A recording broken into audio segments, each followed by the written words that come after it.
guys, welcome back to Crazy Booklady. My name is Floor and today I'm going to share with you what I'm going to read in November. First of all, I am going to participate in Nonfiction November, and I did that last year for the first time, so this is my second time participating. However, this round I'm not going to take part in the challenges. I've decided to just pick some random nonfiction books that have been on my TBR forever, and yeah, I've decided that it's time to read them right now. So those books are the ones that I'm going to show first because I am really excited to participate again. And actually I picked 5, but I hope that I can read more, but we'll see. At least I picked 5.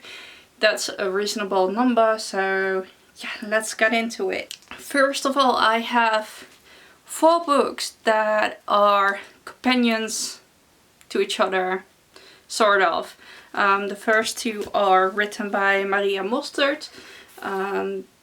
They are called Echte Mannen eten geen kaas and Bindi, and those are about Maria that has been caught by a lover boy and her story about that. Her mother also wrote a book which is called Ik stond laatst voor een poppenkraam.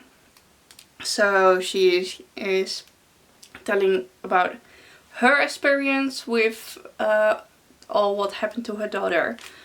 But a journalist went diving into the case and has written his own book, which is called Echte Mannen eten wel kaas. So Maria's book is called Real Men Don't Eat Cheese, and the one of the journalists is Real Men Do Eat Cheese. So yeah, I'm curious to see what the truths are and what Maria was lying about. And I heard a lot of things about these books, so I bought them all and I want to see what I think of it, because it's really interesting that the mother and daughter have written stuff that actually aren't all true. So yeah. And another Dutch non-fiction is Toen ik je zag, Mijn leven met Anthony by Isa Hoes. She found her husband dead. He committed suicide, and yeah, she is talking about her life with him and how she have found him and what had happened after. And Anthony and Isa met on a audition for a Dutch soap series, and so they are an actor and actress. Obviously he was an actor and she's still an actress, I believe, not sure, but yeah, I'm curious because I heard a lot of good stuff about it. My mom has recently read it and said it was really emotional, so yeah, it's my time to read it right now. Then I have some fiction books. I don't want to read only non-fiction in November because that just doesn't work for me, so I have picked some other books, and 2 of them actually can fit in the Believe-a-thon, I guess. Not with the challenges, I think, but I don't really know what the challenges are, but those are yeah, children's books, so I could participate if I want to, so yeah. But on top of the pile is Pet Sematary by Stephen King. I was watching a live show from a bookstagrammer. She's called Merel, but I don't remember her name just right now, her username. I'll put it in the screen. And she was talking about that she wanted to read a Stephen King book. So I said, well, you know, we could do a buddy read for that, because I have yet to start on Stephen King as well.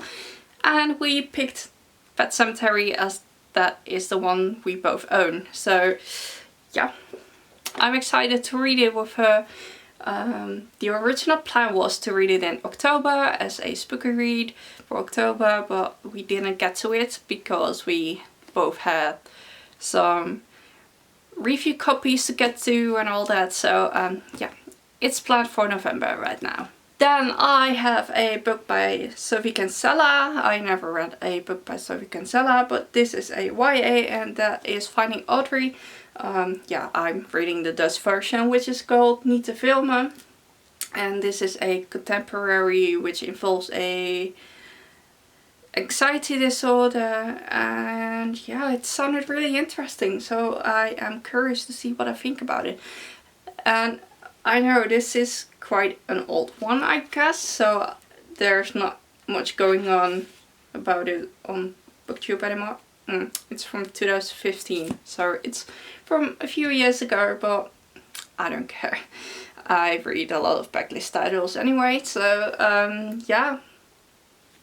I've seen too much buzz about this, but I am actually thinking that I'm going to like it, so I'm just going to try it and we'll see how it goes. Then a really popular book, namely Miss Peregrine's Home for Peculiar Children. In Dutch it's called De Bijzondere Kinderen van Mevrouw Peregrine. I have heard so much about this and I haven't read it yet. So I thought it's finally time to pick it up because it was on my recommendations on Goodreads. And I love me some creepy stories, so I'm going to try the first book in the series, and if I like it I will continue. But yeah, many people love this series, so I'm hoping that I will too. Then I have a anthology, Het Grote Griezelboek, which is a book with yeah, spooky stories. It's a children's book, like I said, but it's written by many different authors, by Dutch authors, but also international authors like R.L. Stine. So yeah, I am really curious, and actually when you look here, every story has yeah, a spooky rating, so you know how spooky this story will be. So yeah, I'm so curious to read all those stories, and I hope to actually be creeped out a bit, because I can imagine that some of them are really scary, especially when they have like 4 ghosts. So yeah, I don't know, I'm just excited to continue with spooky things in November, because I couldn't read all of them in October, unfortunately. And then, last but not least, another kids book, which is called The Bow met het Oor. This is a short, quick story with a lot of illustrations and stuff, and it's about a tree that is listening with his ear. Yeah, so that's really interesting. It's written by a famous illustrator, Dutch illustrator, Annette Schaap. She illustrated a lot of books that I love. Let's see, because I think that she... yeah, I have down here a complete series that she has illustrated. So yeah, I really love her illustrations, but she started to write as well, and this is her second book, I believe. And it's new from the library, so I picked it up. I still need to read her other book as well, but yeah, I found this and took it with me from the library when I was at work. So yeah, those are all the books that I want to get to in November, and I hopefully get to all of them. Hopefully maybe even more. But you know, I thought I would keep it reasonable for now, because I don't want to get too overwhelmed. So yeah, let me know what you are going to read in November. If you like this video, give it a big thumbs up. Don't forget to subscribe if you are new, so you can stay updated with my new videos, and I will see you next time. Bye!